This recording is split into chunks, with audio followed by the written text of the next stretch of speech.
Early childhood education and school readiness are two areas receiving a lot of attention recently. Ann Hayes is the Winona Area Public School District's readiness facilitator, and I spoke with her about the importance of having kids entering kindergarten ready to learn.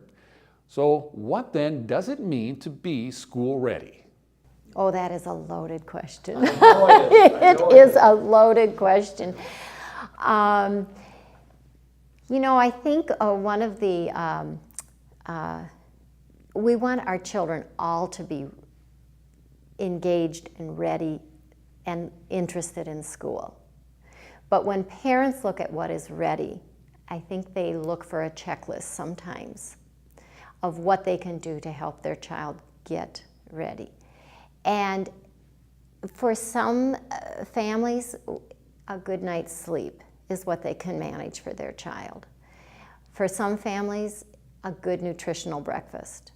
For other families, they want their child involved in as many programs as can be. I think we have the whole gamut sometimes of what parents are able to do for their children to get ready, and then what are the expectations of the kindergarten teachers too.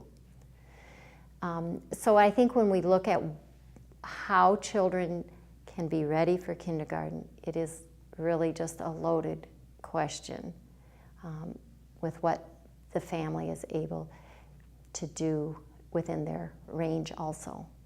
And we do have the whole range. She said there are things that parents should be teaching their kids to get them ready for kindergarten.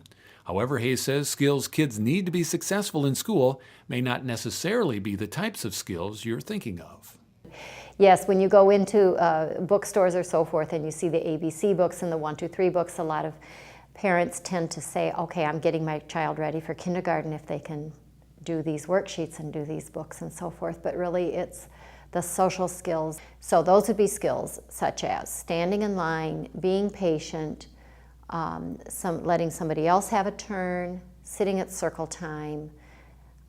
We emphasize the self-care skills, putting on your coat, putting on your shoes by yourself, your boots by yourself. When it's winter in Minnesota and there's a lot of garments to put on, kindergarten teachers really appreciate when the kids can be self-sufficient in those skills. And then lastly, as they get older and a 4-year-old and we look at more readiness skills for kindergarten. Can they write their name? Are they able to look at the cognitive things of math, early literacy, etc.? With funding from the state of Minnesota, Hayes says early learning programs are being opened up for at-risk families and their children by providing scholarships. Those scholarships help to knock down some of the barriers that were preventing access to meaningful educational experiences. Specifically, the school readiness program is funded through the state of Minnesota, and we use those monies to allow parents, children to attend the preschool on a partial scholarship.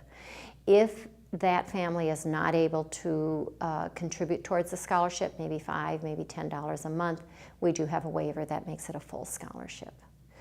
That's how school readiness monies are worked here in Winona. The primary challenge that we see is transportation. So for the at-risk families that we serve through the school readiness monies, transportation can be a huge barrier for them, getting them to preschool. Other barriers are just what kinds of experiences they have as a family. Kindergarten teachers talk about those kids that have a higher vocabulary, that have had experiences within town, visiting places. They are just more ready to learn, and they're able to absorb things differently than a child who might not know much outside of his own home and neighborhood, and then what's on TV. So having enriching experiences is something that our at-risk families might not be as likely to provide. And certainly, like I said, transportation to get these kids to preschool, to a library story hour, to those places is also a barrier for the families. Now, another component of school readiness are visits by staff to home daycares funded through a Southern Minnesota Initiative Foundation, or SMIF grant. Hayes said a teacher along with an aide will visit providers to help evaluate child readiness levels.